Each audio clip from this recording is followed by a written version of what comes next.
लाल सुमन हाँ, बोल रहे हैं, हाँ, लेकिन पहले देख लें हाँ, कि यूपी में सरकार हम्म, सामंतवादियों की है। अच्छा, उनके बिरादरी की सरकार है, करनी सेना वालों की। योगी जी भरपूर छूट दे रखे हैं, नहीं तो संविधान निर्माता बाबा साहब भीमराव अंबेडकर के जयंती के एक दिन पहले प्रयागराज में देवी शंकर की हत्या ठाकुरों द्वारा नहीं की जाती है। उसके बाद सेम डे में बीजेपी का कार्यकर्ता पदाधिकारी खनन माफिया मिल करके एक 17 साल के बच्ची के साथ 8 लोगों ने सामूहिक बलात्कार किया कासगंज में। मतलब डर जाए के लिए। आप सुन लीजिए, उसके बाद ये कहानी हो गई। बाबा साहब आम्बेडकर के जन्मदिन के पावन शुभ अवसर पर भाजपा के मंत्री और भाजपा के नेता का सहयोगी एक दलित को एटा या इटावा में गोली मार के हत्या कर दिया।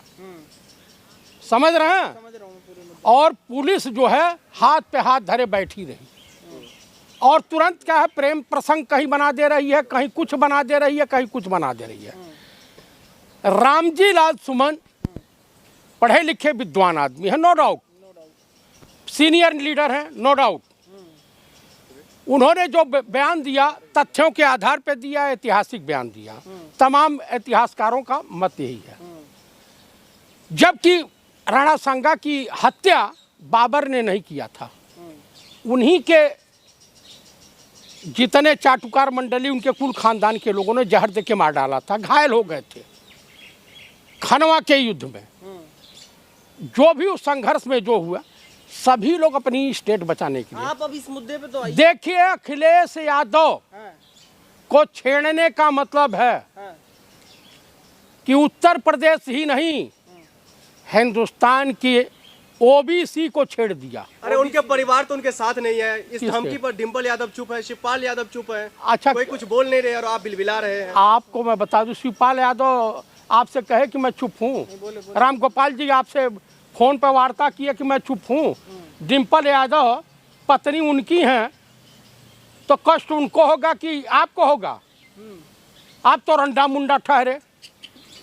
तो कुल मिला करके उनका लड़का उनके लिए लड़ेगा। कष्ट दिख नहीं रहा है ना। आपको दिखेगा नहीं, क्योंकि आपकी आंख जो है, आप ये बता दीजिए, सूरज की रोशनी में उल्लू को नहीं दिखाई देता है, तो इसमें सूरज का क्या दोष कोई दोष नहीं है। है? नहीं। तो कह दीजिए करनी सेना वाले बड़े बहादुर हैं, हाँ, तो चले जाएं। वीर है वो, वीर। वीर, बहादुर और वीर में कोई विशेष अंतर नहीं है। मतलब लड़ाका है एक नंबर का। मार्शल कौम है, ये भी मैं मान लेता बंदूक है हूँ। उनके पास, लाठी है, डंडे हैं, आपको मैं बता गाड़ियां दूं हैं, तो पैसा है। यदुवंशी ये भी कायर नहीं है।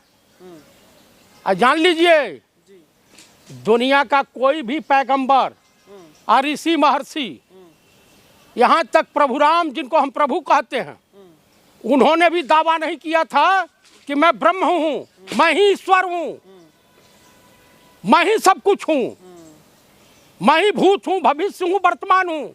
सिर्फ एक ही व्यक्ति ने कहा था, कुरुक्षेत्र के मैदान में योगी राज कृष्ण ने कहा कि मैं ब्रह्म हूँ, मैं जो चाहूं सो कर सकता हूं। तो उसी वंश के हैं। ये धमकी दिलवा कौन रहा है? धमकी दिलवा, देखिए दरअसल क्या है, इस समय आर्थिक रूप से देश की स्थिति बड़ी भयावह हो गई है। अभी देखिए, बाबा साहब आम्बेडकर को पुष्पांजलि अर्पित करने के लिए तैयार देश के प्रधानमंत्री नहीं थे, संविधान मानते हैं। और एक तो पार्लियामेंट में कहते हैं अम्बेडकर अम्बेडकर अम्बेडकर अम्बेडकर, इतना प्रभु का नाम लेते तो स्वर्ग मिल जाता।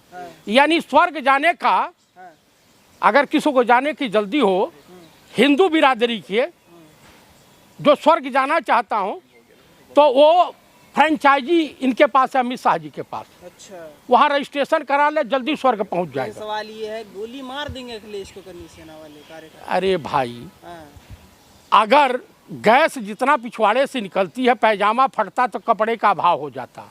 आज जितना बोलते हैं, अगर उतना कर देते तो दुनिया में कुछ रह ही नहीं जाता।